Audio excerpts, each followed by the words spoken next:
The Portland courthouse hummed with tension that morning as the bailiff called everyone to order. Judge Margaret Klein's gavel cracked sharply, pulling the room into silence. I sat there, Ava Sinclair, 27 years old, my hands trembling slightly as I clutched the folder of evidence that had taken months to gather. Across the aisle, Grant Harlan adjusted his silk tie, his salt and pepper hair perfectly styled, projecting the image of a concerned stepfather. But I knew the truth. Today was the day his scheme would unravel in front of everyone.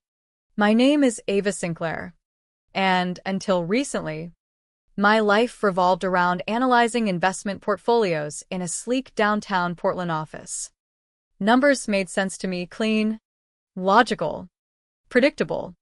I never imagined I'd need those same analytical skills to defend the most emotional part of my life, the Whitaker oceanfront estate my grandmother Evelyn left me. Worth $13.5 million, perched on the dramatic cliffs near Cannon Beach. The Victorian mansion held every summer memory I cherished.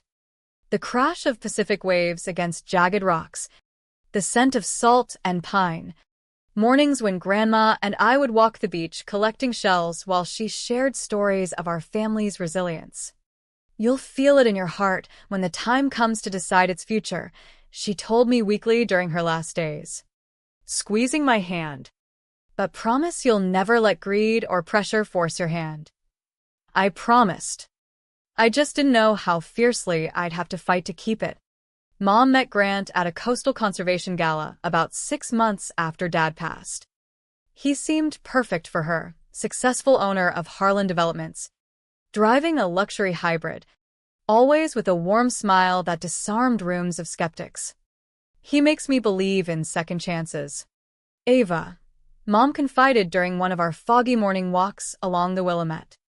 I wanted to be happy for her, but our first meeting left me uneasy. His eyes lingered on family photos a beat too long, and his questions about property taxes and market values felt too probing.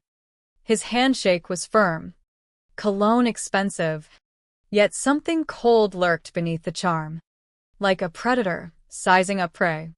They married quietly 8 months later. I smiled through the photos and gave a heartfelt toast at the intimate reception, ignoring the growing knot in my stomach as Grant moved into our family home overlooking the river. The first real alarm came 2 weeks after the estate officially transferred to me. At Sunday dinner, Grant cut into his grilled salmon with surgical precision. That oceanfront estate must weigh heavily on someone your age. Ava. Those property taxes alone, $80,000 yearly? Imagine unlocking that capital for real growth. I know developers who'd pay $16 million without blinking. Mom touched his arm gently. Grant's only trying to help. Sweetheart. He understands these markets. I'm managing fine, I replied, keeping my voice steady. Meeting his gaze, he chuckled softly, the sound like distant thunder. Of course. Emotional attachments sometimes cloud judgment. Take your time. His smile never faltered, but his eyes flashed irritation masked quickly. That night, lying awake to the distant hum of traffic, I replayed Grandma's warnings about people who valued square footage over family history. The unease wouldn't leave. 3 days later, I sat in Thomas Lang's mahogany office, Grandma's attorney of nearly 40 years. Afternoon light filtered through the blinds as he reviewed the thick file. I need every detail, I said, leaning forward. Every clause. Thomas's expression turned grave. Your grandmother was meticulous. The estate sits in an irrevocable trust with you as sole beneficiary. No one, not even your mother, can sell or encumber it without your explicit written consent. Relief washed over me like a cool wave. But Thomas continued, brow furrowed. There are workarounds unscrupulous people might attempt, power of attorney, competency challenges.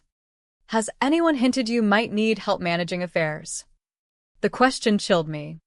Grant had casually mentioned how overwhelming the estate must feel without professional guidance, just days earlier. Thomas slid a sealed envelope across the desk. She anticipated this. A letter for you alone. My fingers shook, breaking the seal. Grandma's elegant handwriting filled the page. Dearest Ava, if you're here, someone is circling what I've left you. The estate holds valuable coastal development permits and rare mineral rights that could multiply its worth dramatically. Trust no sudden helpers interested in your finances. Remember the security cameras I installed throughout the property. Recording to a secure cloud server. Password: our dawn shell-collecting mornings on the beach. That evening, after Mom and Grant left for a wine tasting, I logged into the system from my laptop. The password hit instantly. Dawn Shells 2022, the summer we spent hours gathering treasures as the sun rose over the Pacific. Most footage showed routine emptiness until 2 nights prior. Grant stood in Grandma's study at the estate, photographing deeds and tax records with his phone. I enhanced the image. Heart racing. Then audio captured his call.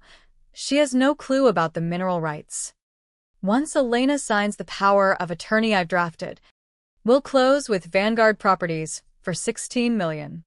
We'll skim the extra $3 million from the rights quietly, no one notices.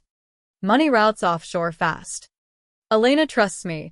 She'll sign anything I frame as helping Ava. If she pushes back. We claim the girl was overwhelmed. We acted in her best interest. I froze. He wasn't just targeting my inheritance. He planned to defraud his own contacts and use Mama's cover. The betrayal hit like a rogue wave. But I had proof, video evidence. The question burned: how to stop him without shattering Mom, who genuinely loved this man. I made encrypted backups. Sent one sealed to Thomas. Then began quietly planning. Grant thought he faced a grieving young woman. He didn't realize I'd inherited Grandma's sharp mind and unyielding protectiveness. The psychological pressure started subtly. At family brunch with Aunt Claire, Grant waited until I stepped away for a call, then poured concern into her ear. I'm worried about Ava. She's paranoid lately, accusing me of eyeing her inheritance. Yesterday, she suggested I wanted the money when I offered tax help. Grief does strange things. Aunt Claire hesitated. That doesn't sound like her. Caroline, I mean Elena, and I caught her rifling through private papers, he added smoothly. We're considering professional support. I recorded it secretly. Heart pounding. Over dinner soon after, Mom glanced worriedly. Honey, Grant says you've been asking Thomas odd questions about the estate. Feeling overwhelmed. I'm just clarifying details, I said. Grant leaned in. Concern etched perfectly. No shame in it being too much. We could manage temporarily, until you're steadier. The looks they exchanged twisted my stomach. Mom was seeing me through his lens now.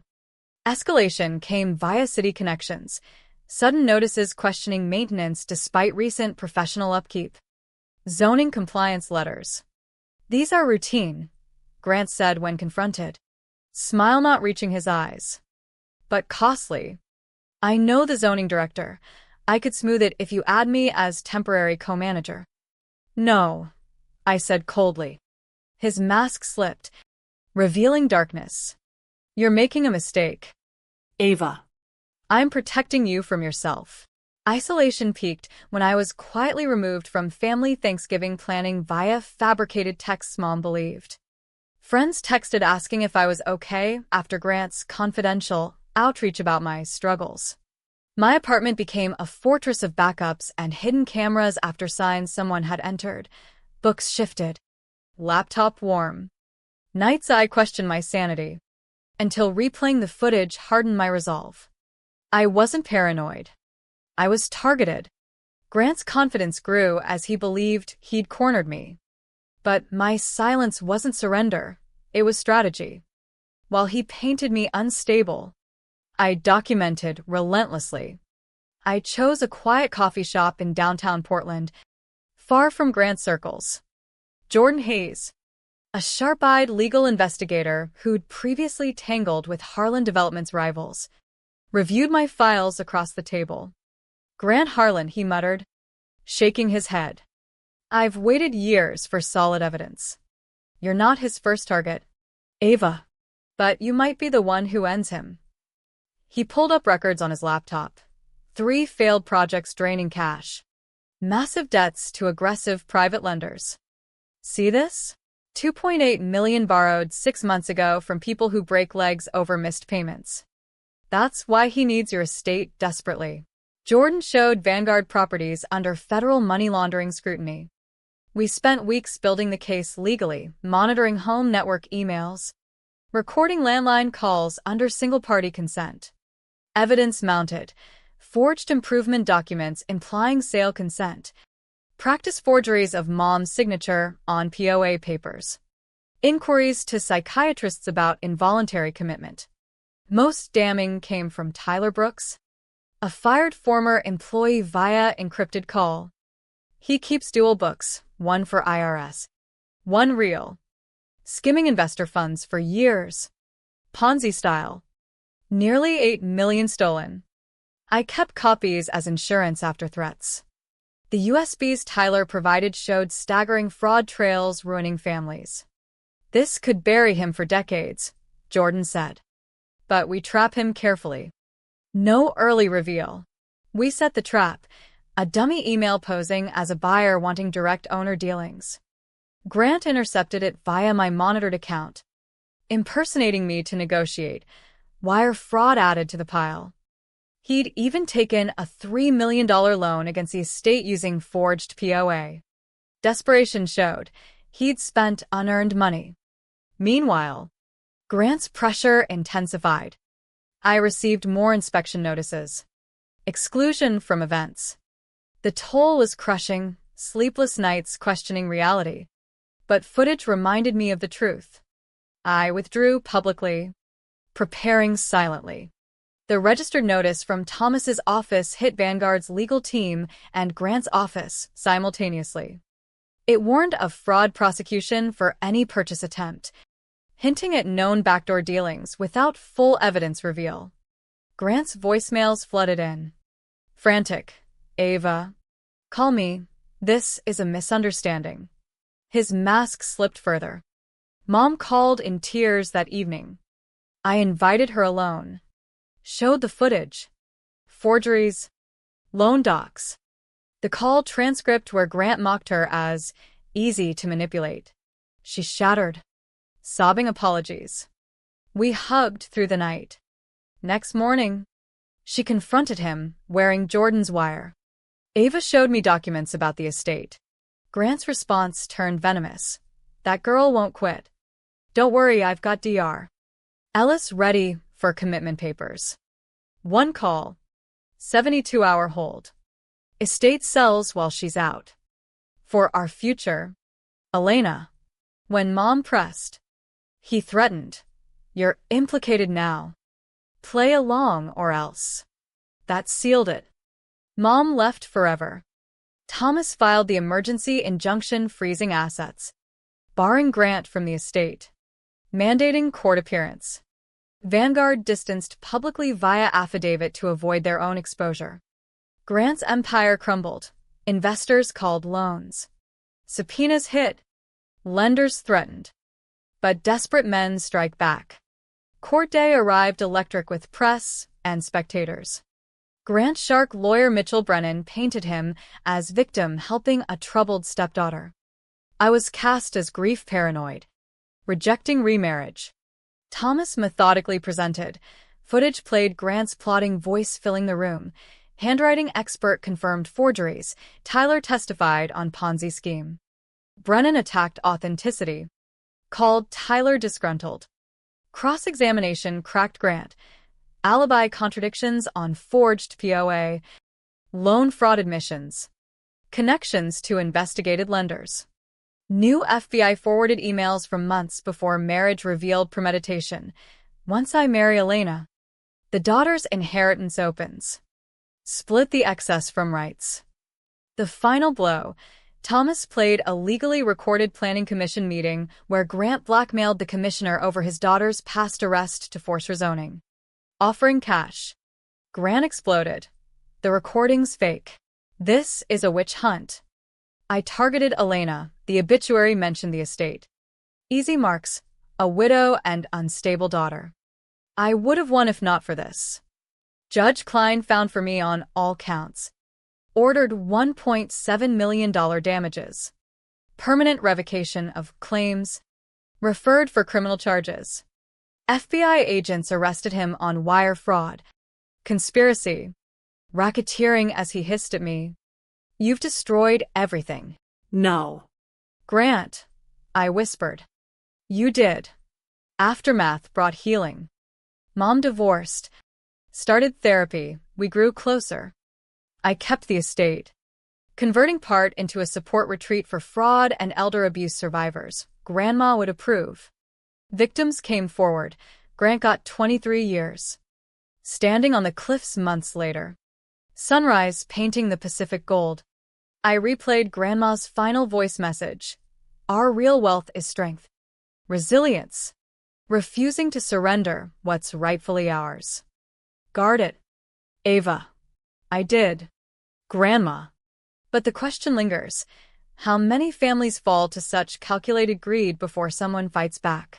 What would you do if your own home turned into a battlefield of betrayal?